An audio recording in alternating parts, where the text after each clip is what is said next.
Hello and welcome back to another update. This one is a breaking news update as we are currently seeing an ongoing Ukrainian spearhead going across multiple points of the front line. First off, we have in the south by the Zaporizhia front, south of Spearhead in the direction of Robotyne. We're seeing here an Ukrainian armored convoy attacking the village and the Russian defensive lines here by the village to the east, to the northeast, this part right here. The Ukrainian forces are attacking in this direction as they are using multiple armored vehicles to do so. And we're already receiving the first pictures of a destroyed Ukrainian armored convoy from this direction. In other news, we're also seeing the Ukrainians attack in two directions by the northern flank of Bakhmut. They are attacking in the direction of Berhivka, where we see here from this video and from the source Syriac maps that the Ukrainian forces have reached the city and village of Berhivka, where they are actually fighting within the village now.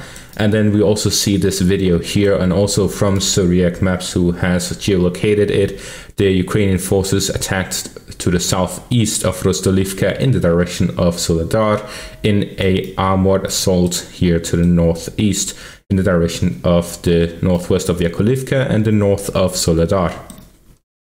So the Ukrainian forces have attacked in three different directions throughout this day, and from this information we also see that the Ukrainian forces are heavily focusing on some sort of result prior to the Vilnius summit. So this is actually very interesting, and let's go through the main push, which is here to the south of Spearhead.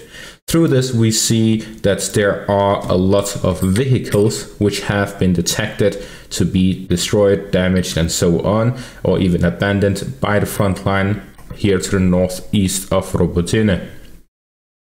So we have received these pictures, and if I count them, we can see that there are 3, 4, 5, 6, 7, 8, 9, 10, 11, 12, 13, 14 different armored vehicles, whether it is tanks, infantry fighting vehicles, or armored personnel carriers. These are 14 different vehicles which are either destroyed, abandoned, or disabled on this specific attack here to the northeast of Robotyne. According to Remy, so far the confirmed losses are 7 Bradley vehicles, 1 Leopard 2A6 mine troll, and 1 Leopard 2R. This is very interesting because this indicates that they are having losses that is related to or in the same size as the first day of the offensive, when they did their initial push where they lost 2 Leopard tanks and a bunch of armored vehicles. So far this has only been reported. This has not been confirmed exactly how much their losses are, and some of these are showing abandoned vehicles.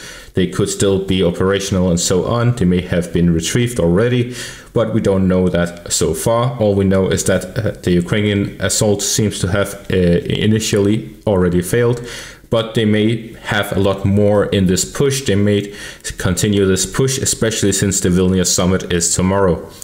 So this is the current situation in this part.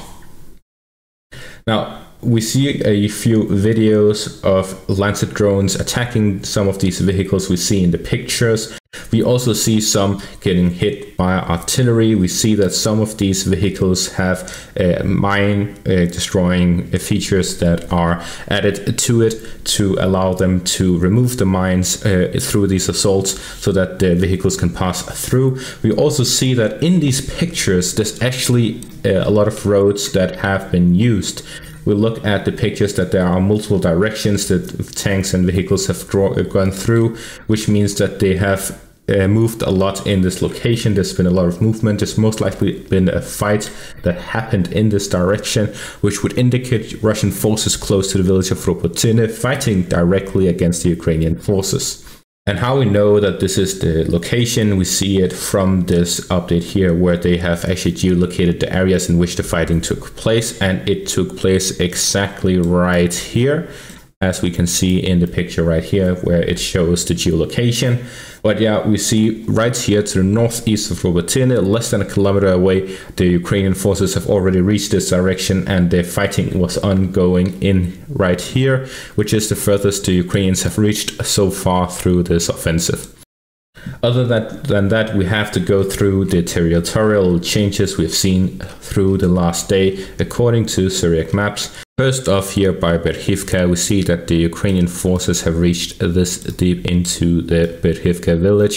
The Ukrainian forces have managed to get a foothold in the southern part and are fighting within the village itself.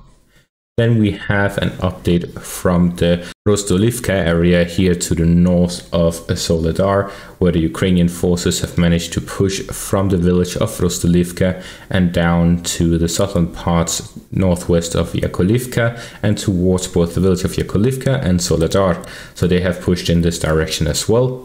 Then we see in the direction of Spearhead, here the Russian forces have managed to advance through the southern parts of Spearhead and are advancing in this location right here. And we also see from the direction of Liman, the Russian forces have managed to increase their foothold here to the south of Sarishne and Torske, northwest of Dubrova, as they have managed to push the Ukrainian forces slightly back in these forest areas and the open fields next to Dubrova. We also see to the north of Spearhead, the Russian forces have also managed to advance slightly here, where they have reached the forest lines to the northwest of Spearhead in a pincer maneuver, trying to go around the village and capture the Ukrainian forces defending the village from the high ground here to the north. And that is the territorial changes from today. We also see this video here of a Ukrainian soldier filming the aftermath of the fighting that happened by the front line. I'm not exactly sure where this is, and it looks to be, it's not necessarily recent, since there's not a lot of forest patches, which would indicate that it's not in Zaporizhzhia front. Not exactly sure where this is, but wherever it is, there's a lot of destruction, and he's referring to Vietnam, which I think is very interesting because he doesn't look Western, and if he isn't Western, then what did he do in Vietnam? So I'm slightly confused here.